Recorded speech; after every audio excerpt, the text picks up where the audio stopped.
नमस्कार दोस्तों, आज आपके सामने एक कविता मैं लेकर आई हूँ जिसका शीर्षक है आस। कविता का संबंध एक मेहनतकश मजदूर के जीवन की बेबसी से है।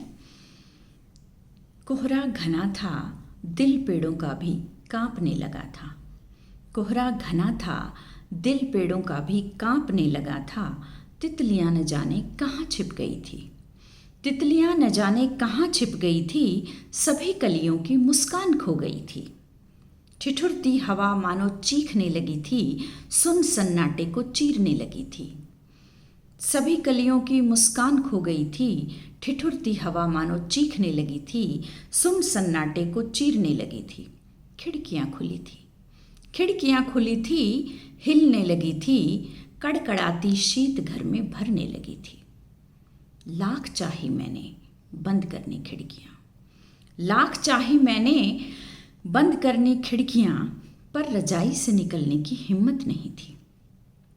मैं नहीं उठी थी, मैं नहीं उठी थी, आंखें उठ गई थी। खिड़की से बाहर अध बने मकान पर टिक गई थी। मैं नहीं उठी थी, आंखें उठ गई थी। खिड़की से बाहर अध बने मकान पर टिक गई थी। जहाँ एक मजदूरिन पतली सी साड़ी चिथड़े चिथड़े हो गई स्वेटर में लिपटी सिर पर गारे का बट्ठल लिए खड़ी थी। मैं नहीं उठी थी, आंखें उठ गई थी। खिड़की से बाहर अध बने मकान पर टिक गई थी। जहाँ एक मजदूरिन पतली सी साड़ी चिथड़े चिथड़े हो गई स्वेटर में लिपटी सिर पर गारे का बट्ठल लिए खड़ी थी। साथ में था मिस्त्री, साथ में था मिस्त्री जिसके हाथों में फुर्ती बड़ी थी। साथ में था मिस्त्री जिसके हाथों में फुर्ती बड़ी थी। ईंट पर वह ईंट धरता, फिर करनी से ठोकता। ईंट पर वह ईंट धरता, फिर करनी से ठोकता। सुनकर उसकी ठक ठक मेरी धड़कन बढ़ी थी। सुनकर उसकी ठक ठक मेरी धड़कन बढ़ी थी। परवाह नहीं है उनको सर्दी तूफान की, परवाह नहीं है उनको सर्दी तूफान की। नींव जो रखती है एक और मकान की, परवाह नहीं है उनको सर्दी तूफान की। नींव जो रख दी है एक और मकान की।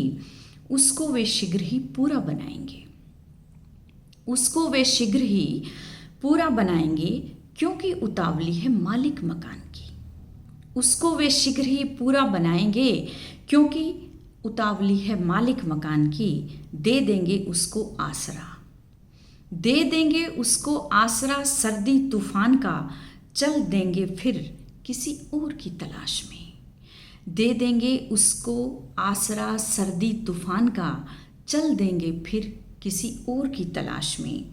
जीवन निर्माण का लंबा सफ़र है, जीवन निर्माण का लंबा सफ़र है, जिसमें नहीं कोई आस आसरे की, जिसमें नहीं कोई आस आसरे की। जीवन निर्माण का लंबा सफ़र है, जिसमें नहीं कोई आस आसरे की। धन्यवाद।